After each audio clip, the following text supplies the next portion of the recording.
பிளாசி முதல் செங்கோட்டை வரை உரை ஓவியம்.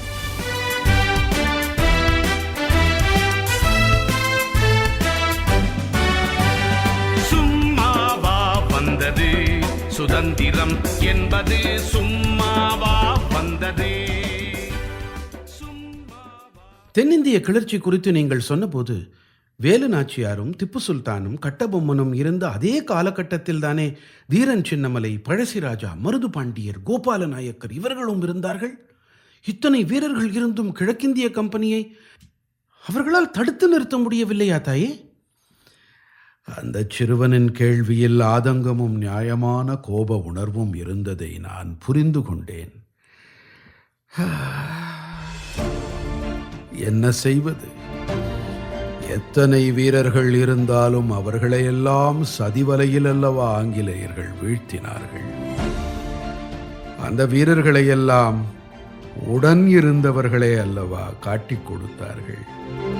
அந்த வீரர்களையெல்லாம் தனிமைப்படுத்தி ஒவ்வொருவராக பிரிந்து போகச் செய்து ஆதரவற்ற நிலைக்கு கொண்டு வந்தல்லவா ஆங்கிலேயர்கள் அவர்களை வீழ்த்தினார்கள். இத்தனை வீரர்களிலும் மிக கொடூரமான துரோகத்தால் வீழ்ந்தவன் தீரன் சின்னமலை. அவனது எழுச்சி மிக்க அந்த போராட்ட வரலாற்றை சொல்லுகிறேன் கேள் மகனே. கொங்கு மண்ணின் வீரனாய் ஈரோடு மேலப்பாளையத்தில் 1756 பிறந்தவன் தீர்த்தகிரி. அவன் பெற்ற அந்த புகழ் பெயரை அவனேதான் சூட்டிக் கொண்டான். அதுவும் வீரத்தின் விளைநிலமாய்.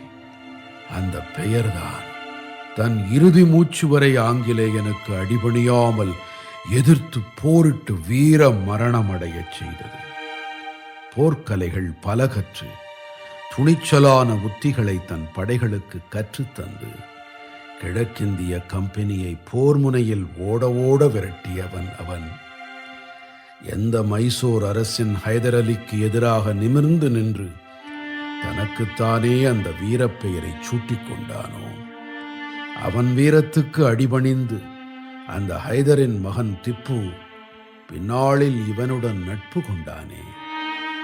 நமக்கு பொது எதிரி ஆங்கிலேயன், நாம் ஏன் நமக்குள் சண்டை போட வேண்டும் என்று கூட்டணி வைத்தானே.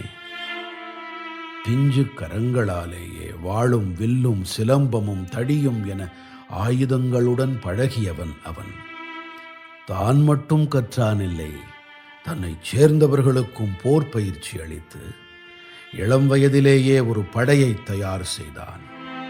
தீர்த்தகிரியின் கொங்கு பகுதி அப்போது மைசூர் மன்னன் ஆட்சியில் இருந்தது. மைசூருக்காக வசூலிக்கப்பட்ட வரிப்பணம் சங்ககிரியின் வழியேதான் மைசூருக்கு கொண்டு செல்லப்படும். தன் பகுதியில் மக்கள் நலனை சிதைத்து ஒருவன் வசூலிப்பதா என்ற எண்ணம் மேலோங்க ஒரு நாள் தன் நண்பர் குழுவுடன் சேர்ந்து அந்த வரிப்பணத்தை பறித்தான் தீர்த்தகிரி. அதை தன் பகுதி மக்களிடமே திருப்பிக் கொடுத்தான். வரி வசூலிப்பவன் வெகுண்டான். உடன் வந்த வீரர்களுடன் கைகலப்பு ஏற்பட்டது. சோர்வுற்ற தண்டல்காரன், நீ யார்? உன் செயல் தெரிந்தார் ஹைதர் என்ன செய்வான் தெரியுமா என்று மிரட்டினான். நானா? சென்னிமலைக்கும் சிவன் மலைக்கும் இடையிலே ஒரு சின்ன மலை என்று சொல்.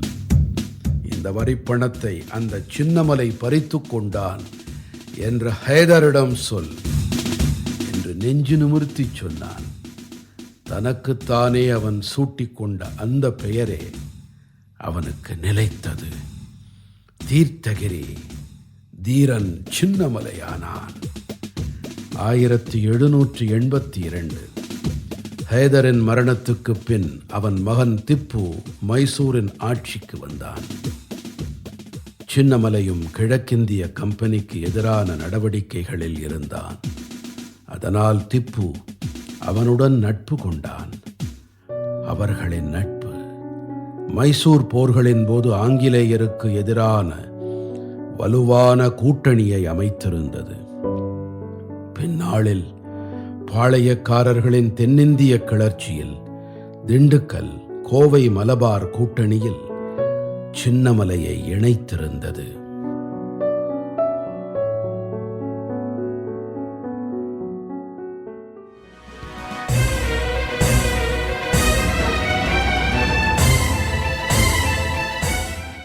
பிளாசி முதல் செங்கோட்டை வரை உரை ஓவியம் கேட்டீர்கள்.